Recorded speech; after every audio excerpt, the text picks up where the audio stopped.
Hyenas, the, quote, drag queen-inspired extraction shooter from Creative Assembly, is dead. Well, there's an unexpected outcome, isn't it?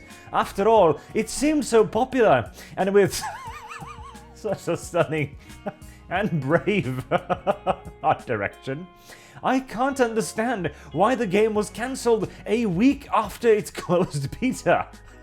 I mean, surely aesthetics alone would have been able to carry this. Oh boy, and what a cancellation it is as well. Now, Hyenas already has had a little bit of a bumpy backstory here. In all due likelihood, the reason why Total War elected to rather significantly bump the price of its DLC with the Shadows of Change DLC pack for Total War Warhammer 3 was precisely to cover the ridiculous excessive costs of developing Hyena and the two other unannounced projects, which are now also presumably dead and gone. Lovely. Fantastic, in fact. Creative Assembly have demonstrated that they are barely capable of making a Total War game, so allowing them to do anything else seems like a foolish endeavor to me. Particularly, once again, considering their picked presentation. God help me.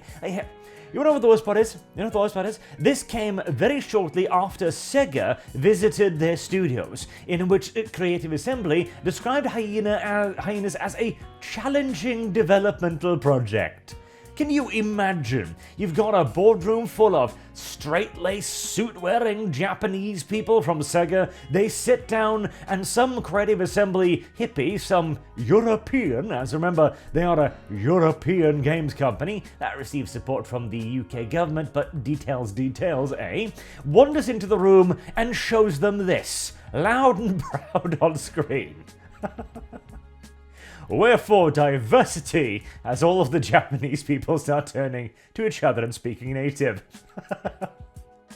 Yeah, that was probably going to be a difficult sell, shall we say.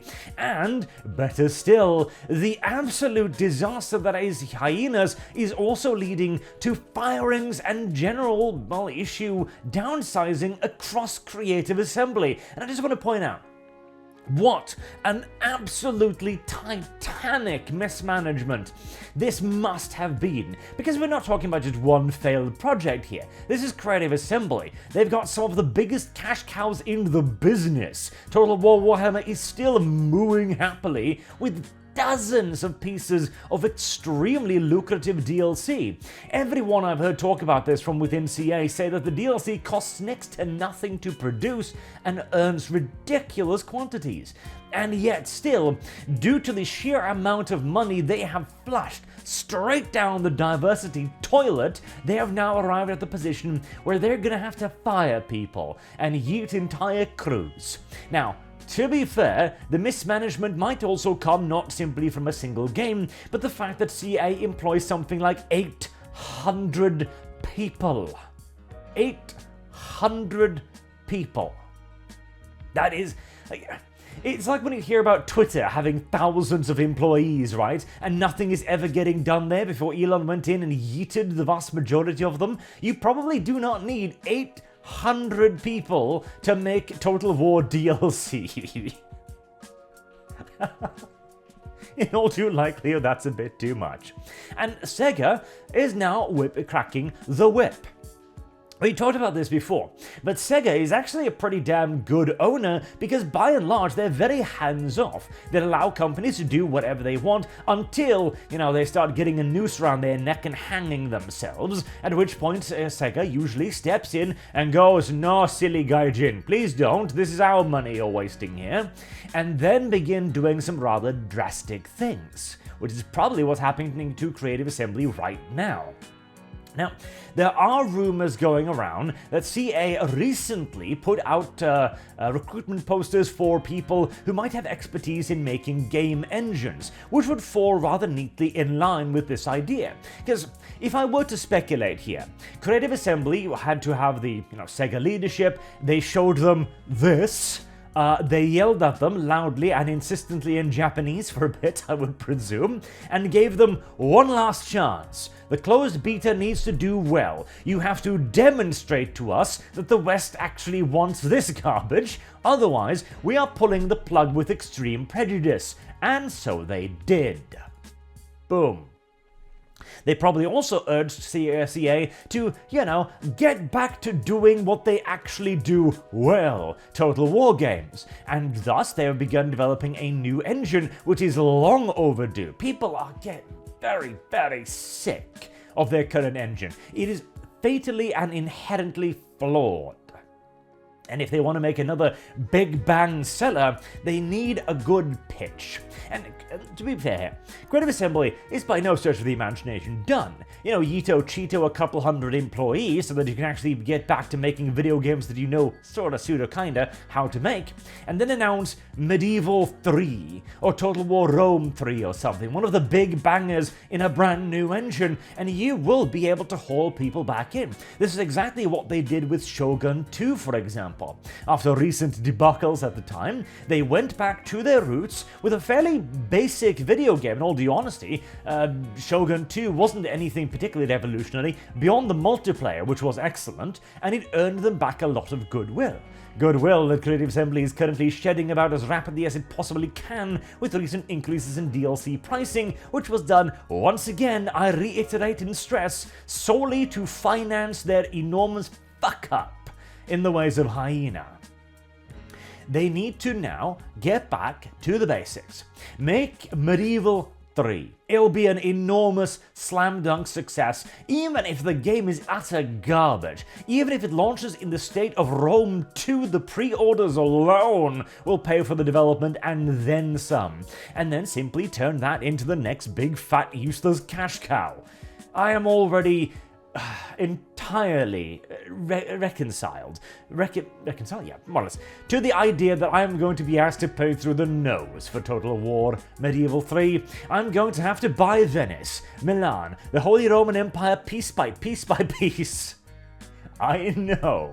And as I said back during Total War Warhammer, I'm not necessarily in fact opposed to that. It takes a lot of time and resources to develop a game of that size of Total War. I started saying immediately when it was announced that it's going to have a lot of DLC, and honestly, so long as the DLC is priced fairly, which Shadows of Change was not, then I'm fine with that.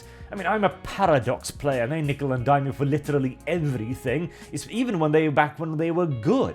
But the issue is that CA keeps pissing all over their fans' goodwill again and again in the pursuit of the most brainlet ideas. Once more, this.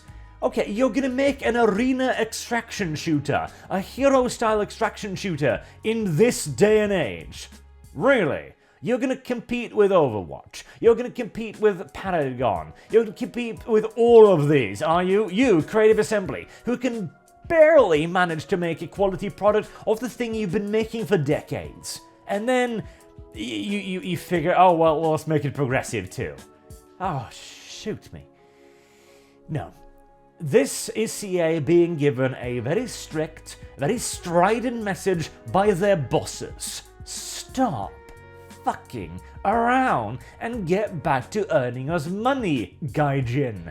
And I am 100% in lockstep with SEGA on this one. Stop faffing about and get back to making Total War. Remember, you've been promising us a historical Total War, and no, Pharaoh really doesn't count. It's a side game made by a side studio that made Troy, and, well, we'll see during the public weekend coming up, which I will be streaming, I think, literally tomorrow, but I will be thoroughly shocked if Pharaoh proves to be all that interesting, as again, it's made by the B team, and the B team didn't exactly demonstrate any great gift in the ways of Total War design with Troy Total War, so we'll have to wait and see. But we need an actual historical one, not one of your saga nonsenses, not one of your, we need to beta test this feature, but we'd rather you pay full price for it, like Britain, for example, or Britannicas, or whatever the hell that one was called. That was a terrible goddamn game too. Or Three Kingdoms, which you simply just killed off almost immediately as you realized yet again that, hey, our audience is willing to pay piecemeal for 3 installations of the same game at full price in Total War Warhammer. Let's do that, but in Chinese. I hope, I thoroughly do, I genuinely do, that this will serve as a valuable lesson, as a good chastisement, a valuable piece of spanking on CA's rump, which will teach them yet again that maybe, just maybe, they should get back to doing what they're good at and perhaps even, oh I don't know, antagonize their player base a little bit less. We can but dream, can't we? And hey, I'll say this too, I'm the kind of guy who's always been like, I don't hate Total War, no matter how harsh I am on it. I would much prefer to get a good Total War game than a bad one. But with Pharaoh, well, I see a lovely opportunity to really hammer home this lesson. So maybe just for once, I have conflicted motifs. Until next time, I have been Arch. Thank you all very much for watching, and I do hope to see you all again soon. Have a good day.